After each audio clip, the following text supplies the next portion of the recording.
দেশে মোট ভোটার এখন 12,37,32,74। জাতীয় ভোটার দিবসের শোভাযাত্রায় এ তথ্য জানিয়েছেন সিইসি এএমএম নাসির উদ্দিন। বলেন, নিরপেক্ষ ও গ্রহণযোগ্য নির্বাচন অনুষ্ঠানে প্রতিশ্রুতিবদ্ধ ইসি, এজন্য প্রয়োজন সবার সহযোগিতা।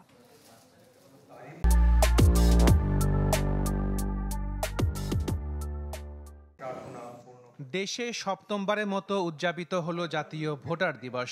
এই উপলক্ষে আয়োজন করা হয় আলোচনা সভার। শুরুতেই জুলাই আগস্ট আন্দোলনে আহত ১৩ জনের হাতে তুলে দেয়া হয় স্মার্ট জাতীয় পরিচয়পত্র। বক্তব্যে কমিশনাররা বলেন, বিগত দিনে নির্বাচন সুষ্ঠু না হওয়ার দায় আছে নির্বাচন কমিশনের। প্রস্তাব দেন বদ্ধ কক্ষের পরিবর্তে খোলা মাঠে ভোট নেয়ার। কিন্তু এই যে বাড়ি বাড়ি যে আমরা গিয়েছি, এটার সাথে যে আপনারা ইতিমধ্যে দেখেছেন 53 লক্ষ যে ডাটা আমরা পেয়েছি, এগুলো আবার অ্যাড হবে, মৃত ভোটাররা বাদ পড়বে এবং চূড়ান্তভাবে আশা করছি 30শে জুনের মধ্যে আমাদের আবারও একটা সাপ্লিমেন্টারি ভোটার তালিকা পাস হবে এবং সেটার উপর সমন্বয় করে আমাদের একটা চূড়ান্ত ভোটার তালিকা আপনারা দেখতে পাবেন। বিগত সময়গুলোতে যে নির্বাচনগুলো হয়েছে, এটি কেউ বলবেন না যে ভালো নির্বাচন হয়েছে, নিরপেক্ষ নির্বাচন হয়েছে।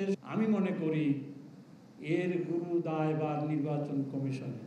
যদি আমরা একটা বদ্ধ ঘরে রুদ্ধদ্বার রুমে যদি সেই ভোট অনুষ্ঠান করি, তাহলে কি সেটা স্বচ্ছ হবে? নিশ্চয়ই হবে না। তাই আমি চাই আমাদের এই নির্বাচনটা হোক খোলা মাঠে। প্রধান অতিথির বক্তব্যে সিইসি জানান, দেশে এখন মোট ভোটার 12,37,00,000-এর বেশি। যে সব দলকে যখন ডাকেন ওনারা যদি বলতে যে আপনারা কি ফ্রি ফেয়ার ক্রেডিবল ইলেকশন চান, তো বলতে যে চাই, তাহলে সই করেন, ডকুমেন্টে সই করেন যে নির্বাচনী আচরণবিধি মানবেন, আপনার দলের প্রার্থী যদি কোনো গুণমান করে আপনি দলীয়ভাবে অ্যাকশন নেবেন। এটা যদি হয় আমাদের কাজটা কিন্তু অনেক সহজ হয়ে যাবে বলে আমি মনে করি। আমি জানি না ঐকমত্য কমিশন এটা বিবেচনা করবে কিনা। আমরা ওয়ার ফুটিংয়ে কাজ করছি, অত্যন্ত সীমিত টাইম লিমিটের মধ্যে, সময় বেশি নাই। আমরা কিন্তু খুব কষ্ট করে এগিয়ে যাচ্ছি।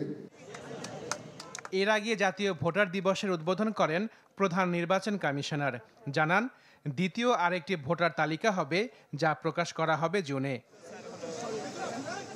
Ashikin Prince, channel 24, Dhaka.